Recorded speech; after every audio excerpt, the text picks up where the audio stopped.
Salut! Vous avez peut-être remarqué de par quelques petits éléments dans mon décor que j'aimais plutôt bien tout ce qui concerne Harry Potter. Et donc aujourd'hui j'avais envie de vous en parler et de vous parler plus précisément des studios Warner Harry Potter qui sont près de Londres. Si vous connaissez pas, ce sont des studios qu'on peut visiter et qui renferment presque tous les décors des films Harry Potter.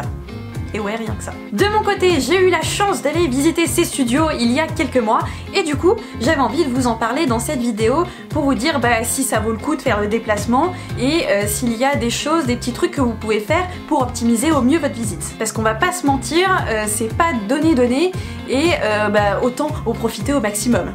Voilà, et je crois qu'on peut rentrer dans le vif, que dis-je, dans le vif d'or du sujet.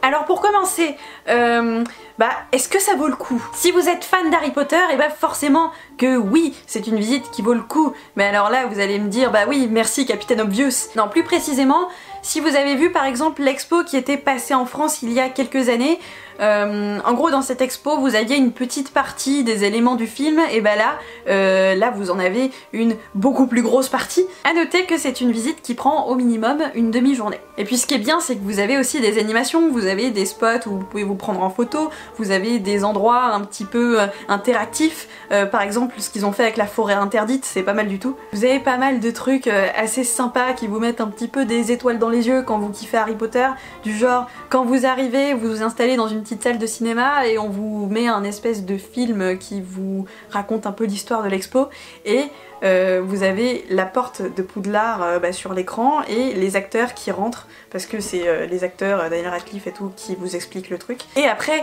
l'écran se lève et derrière qu'est-ce qu'il y a?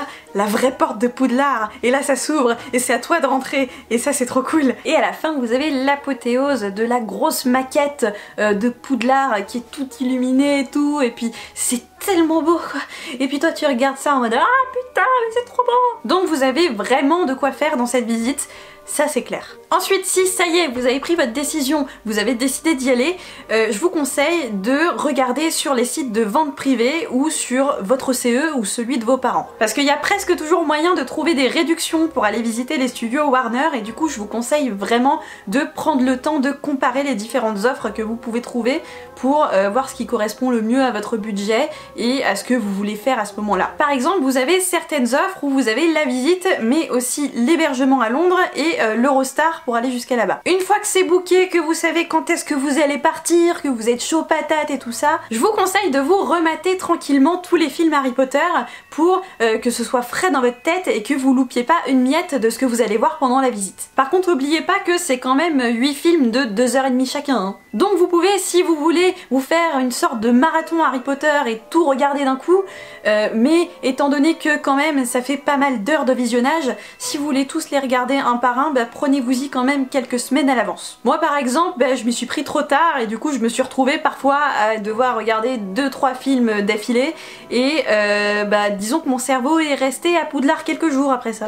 Expelliarmus. Ensuite vient le moment tant attendu de la visite. Et là pour la visite, si vous avez des accessoires Harry Potter, des t-shirts ou même des déguisements, des robes de sorcier et tout, surtout n'hésitez pas à les mettre. Parce que là-bas c'est vraiment pas les spots photos qui manquent et croyez-moi vous serez loin d'être les seuls à être habillés comme ça. Vous pouvez par exemple prendre des super photos de vous à côté du Poudlard Express, en train de rentrer dans la voie 9 3/4, enfin vous avez plein de spots vachement sympas. Pour aller dans les studios depuis Londres, vous avez plusieurs choix et ils ont tous un peu leurs avantages et leurs inconvénients. Le premier choix c'est de prendre le bus qui vient vous chercher à Londres et qui vous emmène jusqu'au studio. Vous en avez à peu près pour 1h30 de trajet depuis Londres et vous pouvez réserver votre bus en même temps que votre visite puisque c'est proposé par les studios. Alors ce qui est bien c'est que le bus, il n'y a pas à se prendre la tête, vous posez vos fesses dedans et ça vous emmène directement au studio. Et l'autre truc cool c'est que le bus est décoré un peu aux couleurs d'Harry Potter. Bon après c'est pas le Magicobus mais c'est quand même sympa. Pendant le trajet on vous diffuse le premier film d'Harry Potter, ce qui est cool pour vous mettre dans l'ambiance. Après le petit inconvénient du bus c'est que vous avez aussi 1 heure de rendez-vous pour le retour. Ce qui veut dire qu'à une certaine heure vous devez avoir terminé votre visite visite,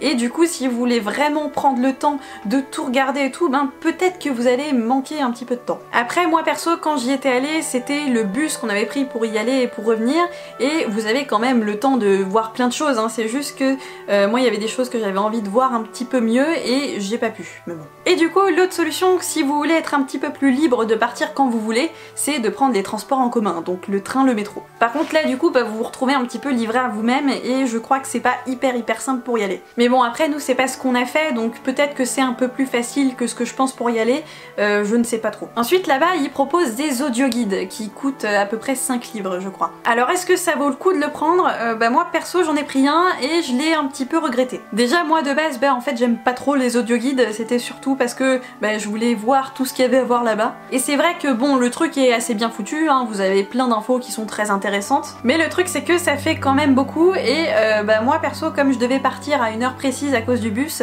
bah j'ai pas eu le temps de regarder tout ce qu'il y avait dans l'audioguide. Et puis ce qui m'a surtout saoulé avec ce truc c'est que en fait vous le rattachez à votre cou à une espèce de lanière qui est jaune fluo dégueulasse, ce qui fait qu'à chaque fois que je voulais prendre une photo, et bah j'enlevais mon audioguide et du coup bah, je passais mon temps à l'enlever et à le remettre, et c'était un petit peu chiant. Là-bas vous pouvez aussi faire des expériences culinaires puisque vous pouvez vous payer un petit verre de bière au beurre. Et ben un petit conseil pour ça en fait, bah, gardez votre argent et évitez d'en prendre parce que je vais pas vous mentir, c'est dégueulasse, voilà. Bon c'est pas vraiment de la bière, hein, c'est pas du tout alcoolisé donc tout le monde peut goûter, mais le problème c'est que c'est un espèce de sale goût sucré de médicaments, enfin...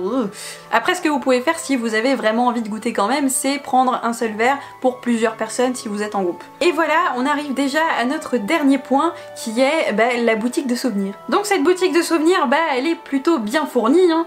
Vous avez tout ce qui est bah, écharpe de toutes les maisons, Gryffondor et tout ça, vous avez même toutes les baguettes de tout le monde dans le film. Après le problème c'est que cette boutique elle est un petit peu chère, donc si vous êtes un peu limite niveau budget, dites pas à toute votre famille, à tous vos amis avant de partir là-bas que vous allez leur ramener à tous un petit porte-clés. Parce que si vous voulez là-bas un porte-clés ou un aimant ça coûte à peu près 6 ou 7 livres, donc si vous en prenez plusieurs bah, ça peut vite chiffrer. Après ce que je vous conseille vraiment de rapporter de là-bas c'est tout ce qui est confiserie, parce qu'ils ont tout un petit stand avec toutes les confiseries qu'on trouve dans Harry Potter et c'est exactement les mêmes packaging que dans le film. Moi par exemple j'ai acheté ce choco-grenouille que vous voyez ici. Donc à l'intérieur évidemment vous avez une grenouille en chocolat toute simple, hein, mais moi je l'ai surtout acheté pour le packaging parce que bah, ça faisait sympa sur une étagère. Et il me semble que j'ai payé ça à peu près 7-8 livres si je dis pas de bêtises, donc bah, c'est vrai que pour une grenouille en chocolat bah, ça fait cher, mais après pour l'aspect décoratif du packaging et tout, bah ça va, on s'y retrouve.